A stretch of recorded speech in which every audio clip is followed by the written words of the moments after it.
Well, I've been looking forward to this conversation because this is a guy who has appeared more and more on my radar as a guy who definitely knows what time it is, but even more importantly, that's rare these days, but even more importantly, what needs to be done about it. Auron MacIntyre is here with us. We want to welcome him for the first time here to Blaze TV. Auron, my name is Steve Deace. It is a pleasure to have you with us, brother. How are you?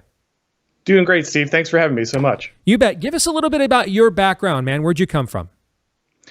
Sure. I was somebody who, kind of studied politics, worked a little bit in politics, and then I kind of fell backwards into local political journalism, spent some time reporting on crime and politics kind of in my area. I eventually worked my way out of journalism, but as I kind of looked at what was going on, especially in politics, I felt like things weren't working the way that they had been described to me, especially when you looked at kind of the things around Trump and the 2016 election. Mm-hmm. And so I started kind of learning more about different political theory, and that's how I ended up doing the Twitter and YouTube and all the stuff I'm doing today.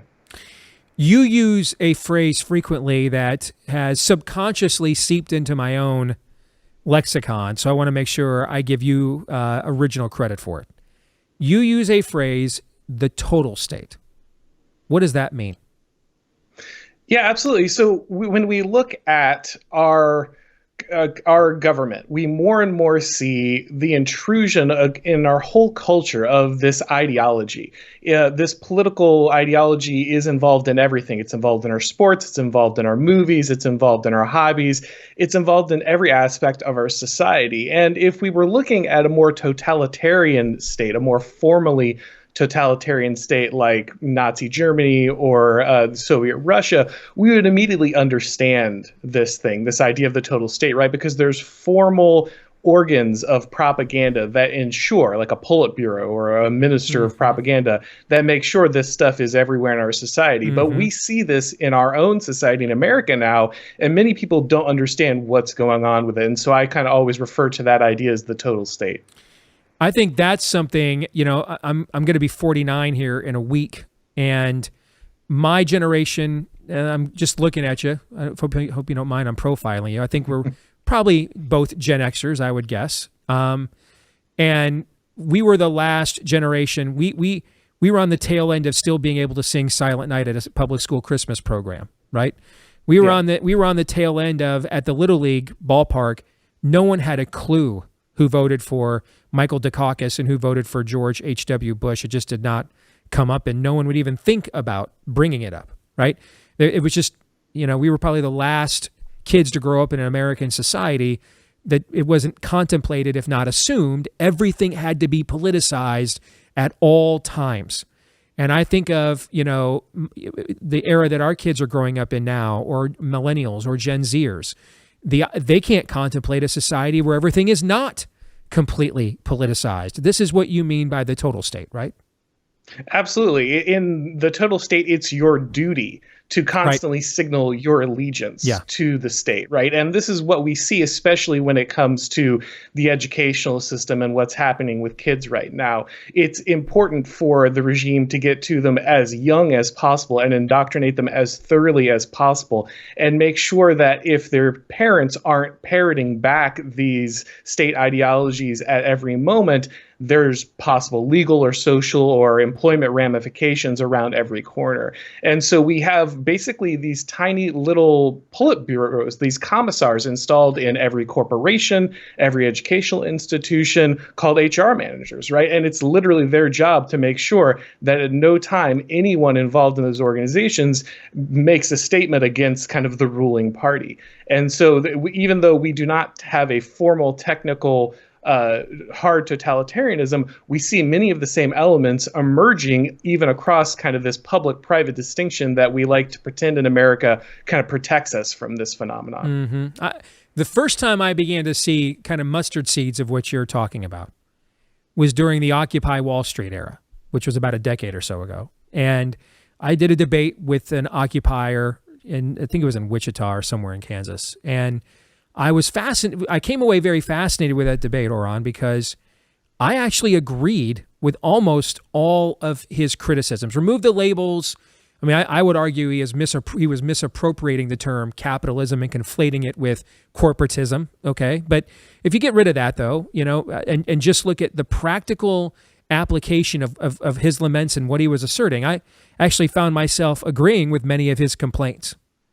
It was his solutions that were the issue. I mean, he wanted to further empower the very state that had imposed the policies that had led to the iniquities that he was complaining about. He wanted to give it even more power, even more authority, that somehow this time the state that had already failed him would figure it out and get it right this time. And now we see this with corporations in general. They're not even at odds any longer with what you call the total state. They're a part of it. And that's how the Occupy Wall Street goes from 10 years ago protesting these corporations to now every June they stand together in solidarity for quote unquote Pride Month, waving all the same symbols that are approved by the state to each show their own compliance. I think that's a version of the evolution you're talking about.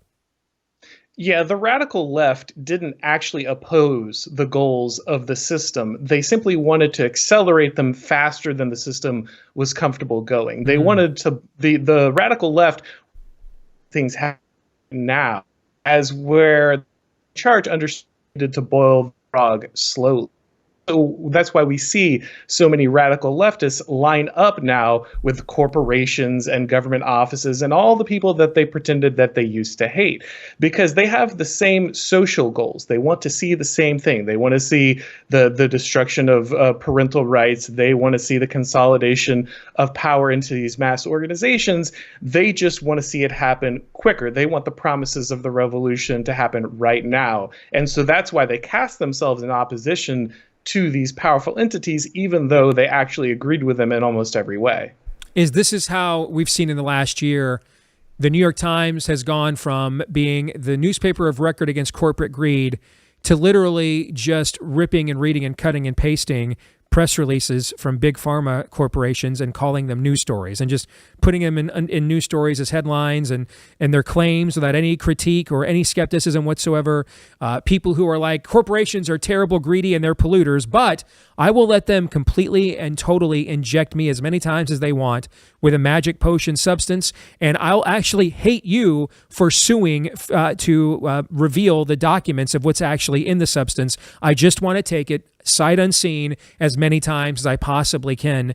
That level of just slavish cultic compliance, is that what you're talking about? Absolutely. There's this conservative thinker that a lot of people have forgotten about, James Burnham.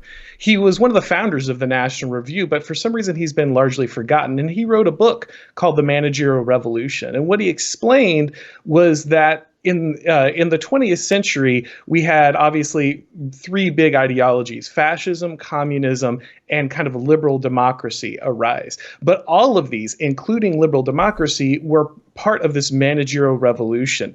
It was this idea that everything needed to be systematized. Science needed to control every aspect of our lives.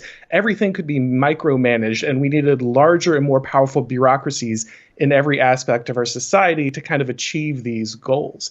And so even though inside the United States, we've had a number of different groups kind of try to oppose this bureaucracy in certain ways, because they always had basically the same goals as that bureaucracy, they only ended up accelerating that stuff. So again, that's why you see people like the New York Times. This is why you see Occupy Wall Street have these positions. This is why you have a band called Rage Against the Machine who has all the same opinions as the CIA, right? Yeah. Because they have the same... Charge us $300 a ticket and you have to show your jab card to get into the concert. Yes, absolutely. Exactly. Yeah. All right. Can you share a country? If you believe in any form of traditional Americana, God-given rights, limited government, etc., can you possibly share a country with what you just described? Well, no, and there's a problem that we have, and it's fundamentally both on the right and the left. It's that everyone has embraced these managerial solutions, right? This is why the GOP is also really inept at battling against this, because we're just battling who the managers need to be, right? Is that exactly what you're saying? Yeah, that's exactly right. And so what we have is a fundamental problem with the system, and that's a much harder thing to deal with, right? Instead of just trying to switch out what justification the managers use for their power, we need to understand that it is the system itself that is a problem. And that is a much harder climb for people to kind of accept. I think a great example of that is from the dawn of COVID. I just was immediately suspicious of their claims. I would read their studies as someone who has a background in data and data analytics. Their studies were incongruent on multiple levels. There's no way that was sound science. And yet I saw a lot of my big name peers bringing Anthony Fauci, Scott Gottlieb onto their shows, assuring us that these were the right policies and the right moves. Why? Because those were their managers. They were the managers that were anointed by their side. And so clearly their side would know what to do with the ring of power, as I'm more of a throw that thing into the fires of Mordor kind of guy. Well, and I think that itself is also a difficult problem for the right, because while it's very tempting, and I totally understand that impulse, the truth is that in some way, state power will always be wielded. Right. And so this simply going with, I just want to destroy it, I just want to be left alone, is also a very tempting and understandable, but serious, I think, mistake by the right. Because if you're not in power keeping these people from taking control, they will do so, right? And so you never completely remove that. But I think there is a possibility where we can build more regional structures, right? That is a large amount of what America was supposed to be about, was about federalism, was about creating local and community expectations and norms. And so that if one state says, we don't want to participate in this, they have that option. But of course, the way our government operates now, the 10th Amendment hasn't really existed in a very long time. We don't really operate in a federal system at all at this point. We still have a few remnants that help maybe states like Florida protect themselves in a way that other countries didn't allow regions to do.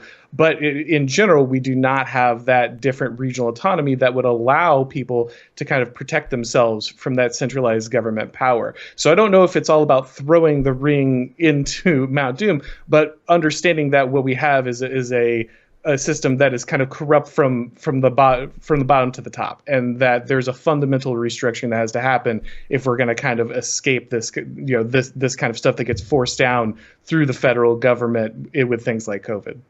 Auron, how can people follow your work? Well, I've got a YouTube channel, Auron MacIntyre. I've also got a Substack called The Total State. I post articles there. I kind of put different podcast things, and then I'm also serializing a book I'm working on there. So those are the two best places to find me. And then, of course, Twitter, Auron MacIntyre as well. I mean, I'm impressed. Phenomenal work. I'm not impressed very often, frankly, these days, to be brutally honest with you. Okay, but I have been very impressed with what I have seen, and we definitely want to have you back. It was good to connect with you, brother. All right, God bless. Absolutely. Thank you so much. I appreciate it. You bet. That's Auron MacIntyre.